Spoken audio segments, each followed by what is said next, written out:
Every human used to have to hunt or gather to survive, but humans are smartly lazy, so we made tools to make our work easier. From sticks to plows to tractors, we've gone from everyone needing to make food to modern agriculture with almost no one needing to make food. And yet, we still have abundance. Of course, it's not just farming, it's everything. We've spent the last several thousand years building tools to reduce physical labor of all kinds. These are mechanical muscles, stronger, more reliable, and more tireless than human muscles ever could be. And that's a good thing. Replacing human labor with mechanical muscles frees people to specialize, and that leaves everyone better off, even those still doing physical labor. This is how economies grow and standards of living rise. Some people have specialized to be programmers and engineers whose job is to build mechanical minds. Just as mechanical muscles made human labor less in demand, so are mechanical minds making human brain labor less in demand. This is an economic revolution. You may think we've been here before, but we haven't.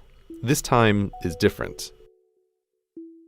When you think of automation, you probably think of this: giant, custom-built, expensive, efficient, but really dumb robots blind to the world and their own work. They were a scary kind of automation, but they haven't taken over the world because they're only cost-effective in narrow situations. But they're the old kind of automation. This is the new kind. Meet Baxter. Unlike these things, which require skilled operators and technicians and millions of dollars, Baxter has vision and can learn what you want him to do by watching you do it. And he costs less than the average annual salary of a human worker. Unlike his older brothers, he isn't pre-programmed for one specific job. He can do whatever work is within the reach of his arms. Baxter is what might be thought of as a general-purpose robot, and general purpose is a big deal. Think computers. They too started out as highly custom and highly expensive, but when cheap-ish general-purpose computers appeared, they quickly became vital to everything. A general-purpose computer can just as easily calculate change, or assign seats on an airplane, or play a game, or do anything just by swapping its software. And this huge demand for computers of all kinds is what makes them both more powerful and cheaper every year.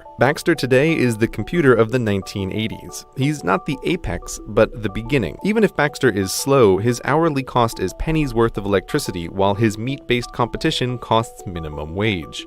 A tenth the speed is still cost-effective when it's 100th the price. And while Baxter isn't as smart as some of the other things we will talk about, he's smart enough to take over many low-skilled jobs. And we've already seen how dumber robots than Baxter can replace jobs. In new supermarkets, what used to be 30 humans is now one human overseeing 30 cashier robots. Or take the hundreds of thousands of baristas employed worldwide. There's a barista robot coming for them. Sure, maybe your guy makes the double mocha whatever just perfect and you'd never trust anyone else, but millions of people don't care and just want a decent cup of coffee.